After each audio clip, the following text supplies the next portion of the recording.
City India news channel हक की आवाज़। पैराडाइज फंक्शन पैलेस महबूब नगर। रिटायरमेंट पर मोहम्मद फारूक हुसैन के एजाज़ में शानदार तहनीती तकरीब। टीचर्स तंजीम टी आलमेवा के रियासती सदर शोबे तदरीस मोहम्मद फारूक हुसैन की रिटायरमेंट के मौके पर उनकी खिदमात के एतराफ़ में नेशनल फंक्शन हॉल में एक शानदार तहनीती तकरीब मुनक़्क़िद की गई। तकरीब की सदारत वहीद शाह कादरी ने की। इस मौके पर मेहमान खुसूसी में डॉक्टर जी चिन्ना रेड्डी, रुकन assembly N M Srinivas Reddy, AP Jitendra Reddy, Lakshman Yadav chairman मोड़ा, संजीव मुदिरा सदर ज़िला कांग्रेस और दीगर मुअज़्ज़िज़ शख्सियात शरीक हुए। तकरीब में रियासत भर से असातिज़ा, कायदीन, मुख्तलिफ अज़ला के नुमाइंदे, ख़वातीन टीचर्स, समाजी व सियासी रहनुमा और मुअज़्ज़िज़ीन की बड़ी तादाद ने शिरकत की। मुक़र्रिरीन ने मोहम्मद फारूक हुसैन को एक मुतहर्रिक और बासलाहियत क़ायद करार देते हुए उनकी तालीमी व समाजी खिदमात को खिराज तहसीन पेश किया। इस मौके पर मेहमानों ने उन्हें गुलपोशी व शालपोशी के ज़रिए एजाज़ बख्शा। डॉक्टर जी चिन्ना रेड्डी ने मोहम्मद फारूक हुसैन की खिदमात को सराहते हुए उनकी कांग्रेस पार्टी में शमूलियत का ऐलान किया और पार्टी खंडवा पहनाया। इसी तरह एनएम श्रीनिवास रेड्डी ने भी उन्हें खंडवा पहनाकर मुबारकबाद पेश करते हुए उनकी खिदमात की सताइश की। तकरीब के अख्ताम पर तंजीम के जनरल सेक्रेटरी हबीब अब्दुर्रहमान ने तमाम मेहमानों का शुक्रिया अदा किया। ముస్లిం కమ్యూనిటీ బాగు గురించి పాటుపడుతూ అందరూ మనకు కావాల్సిన వాళ్ళే, హిందూ, ముస్లిం, సిక్, ఇసాయి అందరి గురించి పనిచేయడానికి కాంగ్రెస్ పార్టీ అవకాశం ఉంటుంది కాబట్టి తమని కాంగ్రెస్ పార్టీలో చేరవలసిందిగా కోరుతూ ఈరోజు ఈ దినానికి ఒక ప్రత్యేకత ఉంది. ఫారూక్ భాయ్ చూసుకొని సభ పెట్టినాడేమో. ఈరోజు బాబు జగజీవనరావు గారి జయంతి, ఈరోజు 119వ జయంతి. ఈరోజు క్రిస్టియన్స్ ఈస్టర్ పండుగ జరుపుకుంటూ ఉన్నారు. జీసస్ క్రైస్తుని సిలువ వేసిన తర్వాత మళ్ళా ఆయన పునరుజ్జీవనం పొందినాడనేటువంటి నమ్మకం క్రిస్టియన్స్ది. ఈరోజు ఈస్టర్ పండుగ అందుకే వాళ్ళు జరుపుకుంటారనేటువంటి మాట కూడా నేను మనం చేస్తున్నాను. అదే సందర్భంలో ఫారూక్ భాయ్ ఈరోజు మంచి సభ భావనాల్లో పెట్టి వారు కాంగ్రెస్ పార్టీలో తప్పకుండా నా మాటను మన్నించి చేరుతారనేటువంటి భావన నేను ఈ దినం తప్పకుండా గుర్తుపెట్టుకుంటాం అందరం కూడా. నేను వనపర్తి నియోజకవర్గంలో 1989 నుంచి ఎమ్మెల్యేగా ఉంటూ వచ్చినాను. నా ఎలక్షన్లో ఒక కార్యకర్తగా పనిచేసినారు, ఒక నాయకునిగా పనిచేసినారు. పని చేయకపోతే నిలేష్ అడిగేటువంటి గట్టి ధైర్యం ఉండేటువంటి నాయకుడు అనేటువంటి మాట కూడా నేను మనం చేస్తూ ఉన్నాను. అలాంటి ఫారూక్ భాయ్ వారు వనపర్తి, కొత్తకోటతో ఎక్కువ సంబంధం ఉంచుకుంటూ తర్వాత ఒకనాడు మన తెలంగాణలోనే అతి పెద్ద జిల్లా మహబూబ్నగర్ జిల్లా, ఉమ్మడి ఆంధ్రప్రదేశ్లో రెండో పెద్ద జిల్లా మహబూబ్నగర్ జిల్లా, అలాంటి ఆ పెద్ద జిల్లా హెడ్ క్వార్టర్కి మహబూబ్నగర్కి వారి మకాం మార్చడం జరిగిందనేటువంటి మాట కూడా నేను మనం చేస్తున్నాను. ఇక్కడికి వచ్చినా కూడా రెట్టింపు ఉత్సాహంతో ఈ ఉద్యోగస్తుల సమస్యలు, దాని తర్వాత మిగతా ముస్లిం కమ్యూనిటీ బీద వాళ్ళ సమస్యలు అందరికీ పనిచేస్తూ వారు రావడం జరిగిందనేటువంటి మాట నేను మనం చేస్తున్నాను. అందుకని ఒక మంచి నాయకుడు ఈరోజు మనకు తయారై ఉన్నాడు. అలాంటి నాయకుడు ఈ ఫిబ్రవరి 28 నాడు రిటైర్మెంట్ తర్వాత మనకు ఆ ఉద్యోగ సమయంలో ఉండేటువంటి సంఖ్యలు పూర్తిగా తొలగిపోయినాయి. ఇప్పుడు నిర్భయంగా వారు ఏ విషయం పైన కానీ చక్కగా మాట్లాడేటువంటి అవకాశం ఉంటుందనేటువంటి మాట నేను మనవి చేస్తున్నాను. ఆశీర్వదించడానికి వచ్చినందుకు వారందరినీ కూడా హృదయపూర్వకంగా స్వాగతిస్తూ, ముఖ్యంగా వారు ఏ సంస్థనైతే రాష్ట్ర వ్యాప్తంగా నడిపినరో ఆల్మేవా సంస్థ స్టేట్ ప్రెసిడెంట్ వహీద్ షా గారు, హబీబ్ అబ్దుల్ రెహమాన్ గారు, అలాగే తెలుగునాడు ఉపాధ్యాయ సంఘం పెద్దలు లక్ష్మణ్ గౌడ్ గారు, వెంకటనారాయణ గారు, MBO మంజులాదేవి గారు, అన్ని ఉపాధ్యాయ సంఘాల రాష్ట్ర జిల్లా బాధ్యులు, అలాగే జిల్లా కాంగ్రెస్ అధ్యక్షులు సంజీవ్ ముదిరాజ్ గారు, TNGO అధ్యక్షులు JSC చైర్మన్ రాజేందర్ రెడ్డి గారు, ముడా చైర్మన్ లక్ష్మణ్ యాదవ్ గారు, MIM పెద్దలు హాదీసాబ్ గారు, హర్షవర్ధన్ గారు, గట్టు వెంకన్న గారు, ఇంకా ఇక్కడికి వచ్చిన కార్పొరేటర్ ఫయాజ్ గారు, ఫక్రు గారు, తాహర్ గారు, ఇంకా అనేక మంది మిత్రులు, చాలా మంది పెద్దలు వేదిక మీద ఉన్నారు, వేదిక ముందు కూడా ఉన్నారు.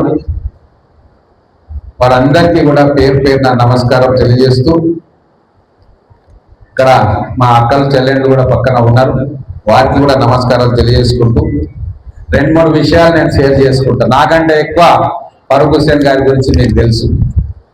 సరే, నేను అప్పుడు టీఆర్ఎస్ జిల్లా అధ్యక్షుడు ఉన్నప్పుడు అనేక సమస్యల మీద మేము రౌండ్ టేబుల్ కాన్ఫరెన్స్ లో పాల్గొని అప్పుడున్న ప్రభుత్వాల మీద, మన తెలంగాణకు కావాల్సిన హక్కుల మీద, మహబూబ్నగర్ హక్కుల మీద ఎన్నో విషయాలను ఆ రోజు షేర్ చేసుకున్నాం. లెక్కకు మించిన సమావేశాల్లో మేము కలిసి పాల్గొన్నాం. మహబూబ్ నగర్ లో వచ్చి ఎవరు ఏ సమస్య మీద రౌండ్ టేబుల్ పెట్టాలన్నా, ప్రెస్ కాన్ఫరెన్స్ పెట్టాలన్నా ఉద్యోగంలో ఉంటూ కూడా వారు ముందుకు వచ్చి ఆ సమస్యల మీద మాతో కలిసి మాట్లాడేవారు. ఆ జ్ఞాపకాలు అన్నీ కూడా ఇంకా పదిలంగానే ఉన్నాయి. అలాగే ఆ రోజు నాకు ప్రత్యేకంగా గుర్తు, అప్పుడు కొన్ని వర్గాలు మైనార్టీస్ లో తెలంగాణ మనకి ఎందుకు అన్న సందర్భంలో వారు ప్రత్యేకంగా మీటింగ్స్ పెట్టిన సందర్భంలో నాకు తెలుసు. నేను అటెండ్ అయినా, అధ్యక్షుడిగా, ఉద్యమకారులుగా వారు పిలిచిన మీటింగ్లకు మైనార్టీస్ ఇంటలెక్చువల్ని పిలిచి మనకు తెలంగాణ ఎందుకు కావాలి అని చెప్పి వారే ముందుకు వచ్చి మీటింగ్స్ అనేకం పెట్టింది. వాటిలో కూడా మేము పాల్పంచుకునే అవకాశం ఆ రోజు దక్కింది. సో అవన్నీ పోరాటాలు ఎంతో మంది కలిసి చేసింది, అన్ని పార్టీలు కలిసి వచ్చినాయి, తెలంగాణ వచ్చింది. వచ్చిన తర్వాత కూడా వారేం ఊరుకోలే. అప్పటి ప్రభుత్వాలైనా ఇప్పటి ప్రభుత్వాలైనా